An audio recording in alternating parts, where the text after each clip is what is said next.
Welcome to Nurture Small Business, Creating a Thriving Space, with your host, Denise Kagan. Denise is the president of DCA Virtual Business Support and has been a business owner for almost 20 years. DCA Virtual Business Support provides small businesses with an expert pairing of virtual administrative and marketing assistance to match your needs. Learn more at dcavirtual.com.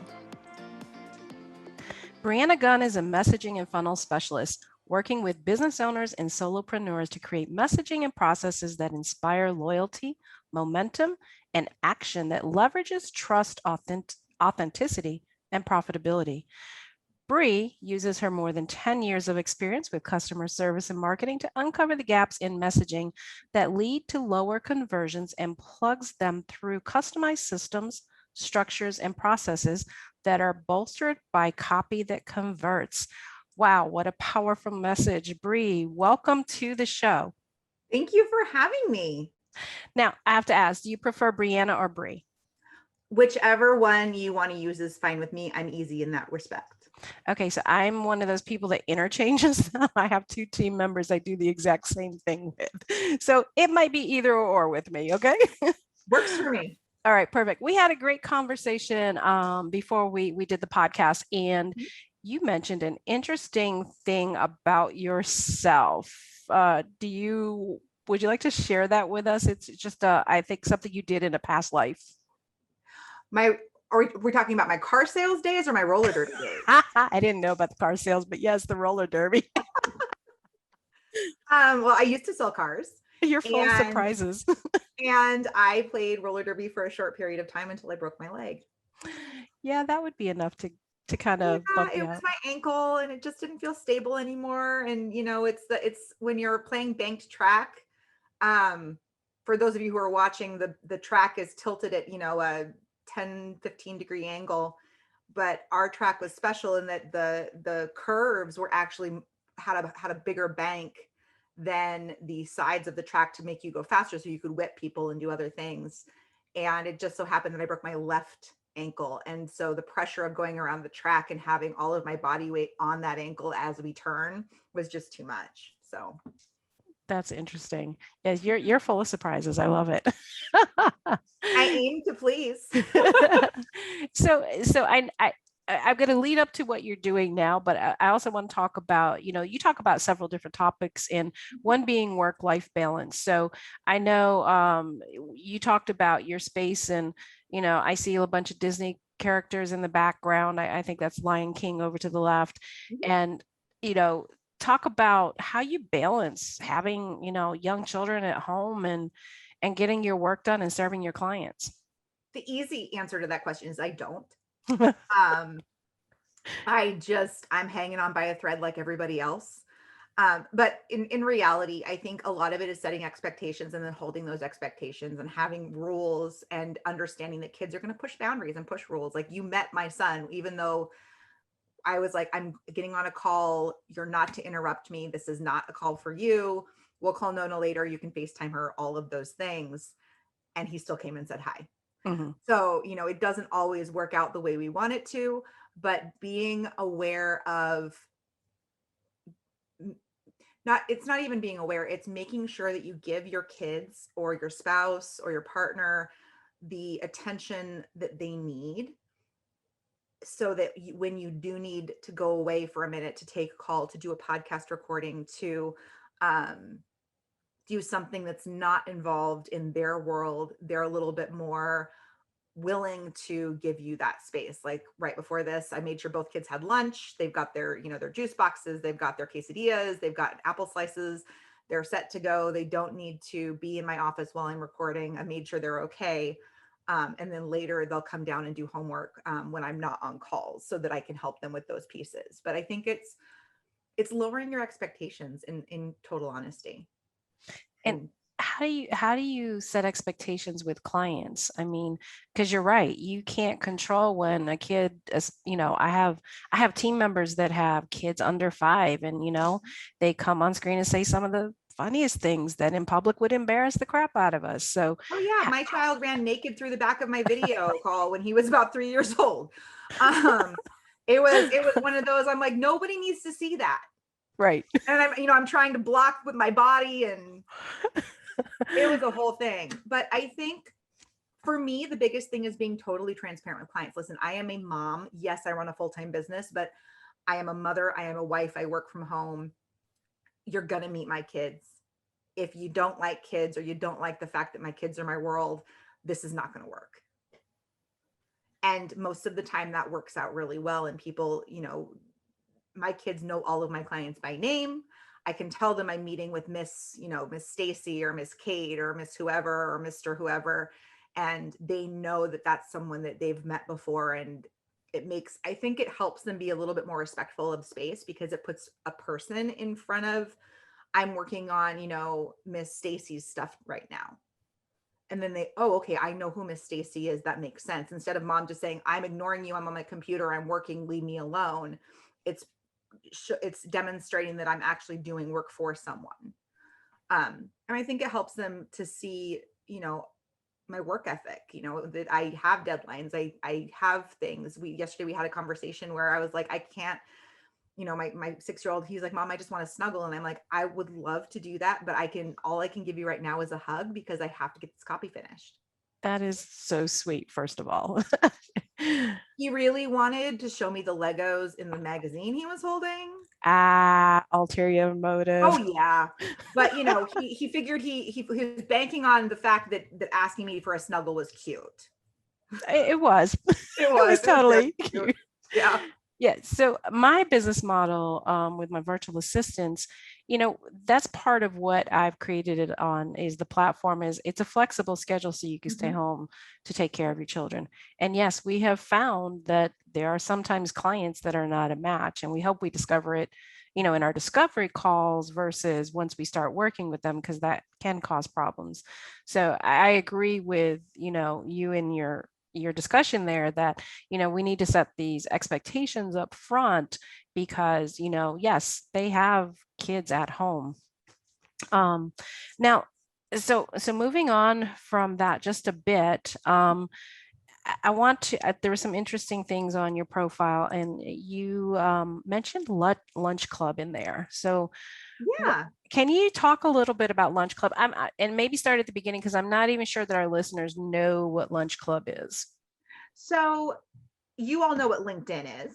Yes. Most people know what LinkedIn is. It's a networking platform. There's other networking platforms out there that have kind of sprung up, and Lunch Club is one of those. The idea being that you sign up for 1 to 2 to 3 calls on a Thursday or a Friday, or I think you have to sign up by Wednesday night, and you tell them what days of the week you hold a slot. You don't predict who you're going to meet. They literally just pair you up randomly with these people around the world. And then you get to have a conversation with someone that you may not have met before. You can put parameters in. I'd like to meet other business owners. I'd like to meet, whoever. It's kind of like a matchmaking service. Another one that's like Lunch Club is called Be Connected. And it's kind of a hybrid between Lunch Club and LinkedIn. You have to request a connection with them, spelled with a K. And once you connect, you can tell them how you'd like to chat, whether you want to chat, whether you want to hop on a call, get to know you. But I think that expanding our ability to network, especially right now at a time when we are so isolated and far apart, is really important. And while LinkedIn is amazing, I love it. It's my favorite platform on the planet. It does definitely have some limitations. And so having other alternatives to help you network and expand is important. So that's one of the things I love about Lunch Club and Be Connected. Yeah, I agree with you. That's one of the reasons I actually created a quarterly event that we do called Thriving Thursday. And it's, it ties in our podcast, so we have a featured speaker that's from a pre-recorded podcast who's also on there to answer live questions. But then we have some of that functionality where you can go to tables or do that one-on-one networking and meet new people that you haven't met before. So I agree. Lunch Club, I've been getting those emails in my inbox. I am going to have to actually take some action on that. Are you familiar also with Clubhouse? Very. I actually have found a number of clients on Clubhouse in the last few months. You go, girl. I'm so impressed. Now, Clubhouse, isn't that the one that's also iOS specific? It's iOS specific. It's audio only. And it's essentially like a podcast that's live and not recorded. Okay. So you can have conversations. Is it with one person or multiples? Whoever, you can have your room be as big or as small as you want. For example, after this at 1 o'clock on Wednesdays, I host an Ask Me Anything room about copy, whether it's conversion copy, your sales pages, website reviews, whatnot. I'll have anywhere from 1 to 30 people in the room, depending on the day.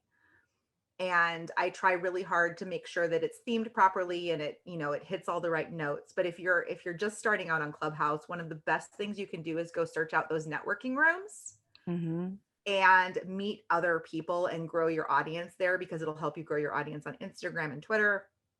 And it'll give you a taste of getting up on stage, saying who you are, giving your pitch, doing it in a way that's safe and expected. The whole point of those meet and greet rooms is to pitch. So you get to practice your elevator pitch and get better and better at it. And then, you get up there and you say, for example, in my case, hey, I'm Bree, I'm a copywriter. I'm looking for, 2 to 3 new clients. If you know anyone who needs me, I would love to talk to them. And lo and behold, on my Instagram, I'm like, hey, I actually need a copywriter. Can we have a conversation? Hey, I actually need my website copy. Can we have a conversation? And it makes that conversion so much easier when you've had that, when people are actively looking for someone like you. That's actually a brilliant concept. I mean, I love that, it gives you the space. So it's sort of like a Facebook Live, but interactive. Yes. And people are choosing to come in, not necessarily relying on your stream to show them that this is available. That's incredible. I'm going to have to get some type of Apple device so I can lunch club. Get an iPad. Yeah, I think I may need to do that. I've been very reluctant to get any products. Although I'm an Android person. That this month they're releasing it on Android. That will be amazing. I've heard it. Like I said, it's a rumor. I don't know dates. I don't know any, but I know that was the scuttlebutt around town over the last month, was that sometime in May, Android users, because like right now everyone's like, get it in while the getting's good, because it's just iOS users. It's a small platform. It's going to explode once Android people can come. Yeah, like waiting for this alien invasion. I'm totally waiting for it. I'm an alien because I'm an Android user. I love it. So talk to me a little bit about the copywriting that you do. You've mentioned it a couple times. Give me an example maybe of a super interesting or challenging project that you've done. And you don't have to name the client, of course. Oh yeah, no. I sign, actually, I think it's interesting that you say that, because I do sign an NDA for every client. And then if they say I can share or talk about them, I will. But yeah, it's because I'm a ghostwriter, not everybody wants people to know that they didn't write it themselves. And that's okay. So do you, that you just said something, do you do ghostwriting for books too? I don't. If you need a good book ghostwriter, I have someone who's fantastic. I specialize in sales copy, websites, nurture copy, blog posts, web, like the interwebs type copy versus books. I've done books. It's not that I haven't. They just drain me so much because they are so intensive that I much prefer to do the things that I can see the results of sooner. What is nurture copy? Nurture copy is actually what I was going to use for my example. So how love it. How you have an opt-in or a freebie of some kind, and you're like, come get my stuff, and everybody's like, oh, here's my email, give me the thing, and then they sit on your list and nothing happens and you get crickets. The nurture copy is the copy that goes between the download of the thing and the weekly emails or the sales piece. It's the piece that is nurturing them, educating them, introducing them to your list. And one of the most challenging things for me is when I'm writing nurture content is to come in to a business that I don't know a lot about and have to go super deep, super fast so that I can speak intelligently to, for example, neuroscience. Is one of my clients deals with neuroscience, or FDA approval, or your course or your program. People always get a little weird I get weird looks when I'm like, can you give me access to your lessons? Can you give me access to this? And they're like, why? I'm like, because if you want me to write about who you are and who you help, I have to have more than just the copy brief. I need to go deeper into your world. I do use a copy brief with every client. For me, it's imperative. If your copywriter is not using a copy brief, I would strongly encourage you to ask them to use one. It's a form or a system where we ask the pertinent questions about voice, language, content, all of those really important pieces. So it's all in one place so that we can make sure we get your voice right the first time instead of having a lot of back and forth. But yeah, nurture copy is definitely the most challenging piece for me, just because sales copy is easy. I'm selling this one thing versus nurture copy, where I'm educating you and getting to know you and nurturing you as a subscriber so that you're more primed and ready to buy when an offer comes. So how do you guide a client when, or even a prospective client, when they don't have a set persona? They don't know what, their voice is. Typically, people don't know they have a voice, but they do. If you've been writing for any length of time, you have a voice. You may not think you have a voice. You may have tried a bunch of different techniques and tools and formats, but the way you sound is not going to change. You're just putting the sound of you into different contexts. And so it's researching. That's why I ask for access. If you don't have a lot of front facing content, I need to get into the back end so I can see, because a lot of times people will breeze right through the copy brief and be like, nothing's off limits. And then I write an entire series and they're like, I never say that. I'm like, but nothing was off limits. So that doesn't quite match. And so if you think you don't have a voice, if you think you don't have a sound, you do. It's the way you talk. It's the way you communicate. You have your own distinct way of communication. And, I use some funky and weird words when I communicate. I say y'all a lot. I use bigger words in my regular conversations just because that's how I talk.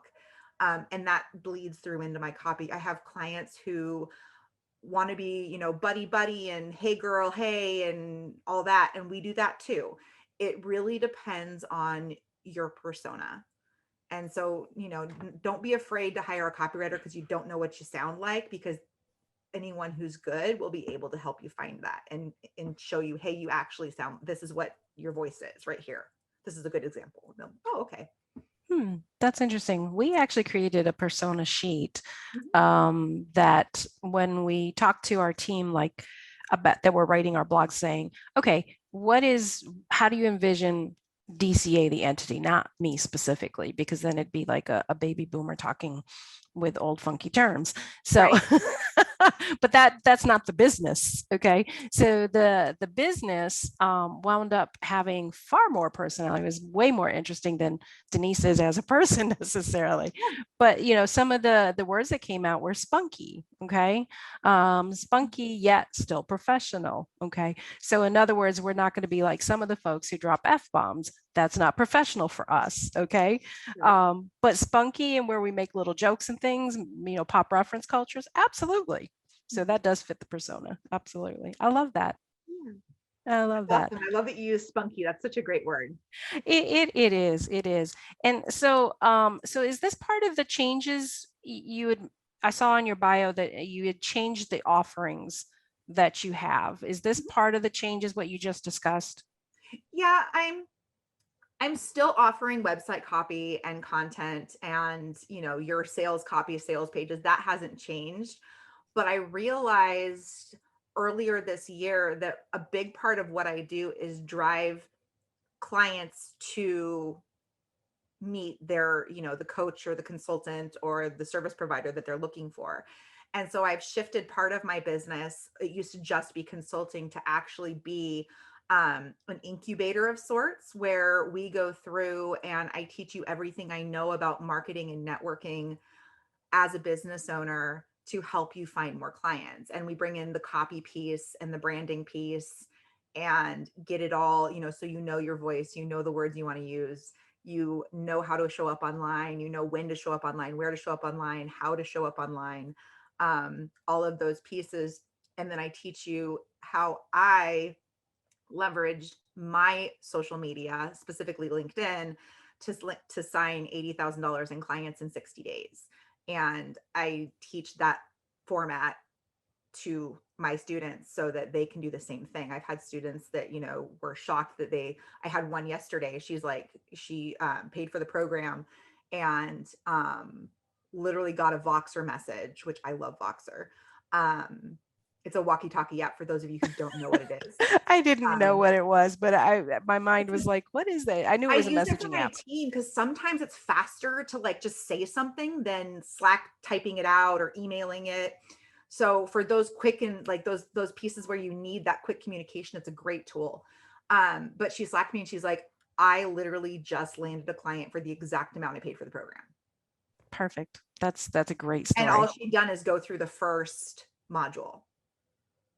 So this is on your website, I'm assuming. It is not on my website. You have to book a call with me. Okay. To get access. So how do our listeners do that if they're interested? They can go to breannagunn.com/book and we can talk about what working with me looks like. Because this is a pilot program, I'm only accepting a few students right now. I want feedback. I want people who are willing to be communicative. And who want more clients, who want to stop that stop-start situation that happens and that desperation feeling of where's the next client coming from? How am I going to find them? So that you build a system that works for you all the time. Perfect. I love it. So breannagunn.com/book. Yes, ma'am. All right. So you heard it all. If you need an excellent copywriter, you definitely need to reach out to Bree. She's got the goods and she can teach you how to do it, which is incredible. I love entrepreneurs who share their knowledge. So Bree, thank you for being on our show today. I appreciate it so much. Thank you, Denise. This has been super fun. All right. Bye-bye. Thank you for joining us for today's Nurture Small Business, Creating a Thriving Space podcast. Learn more about your host at DCAvirtual.com or by emailing her directly at denise@dcavirtual.com.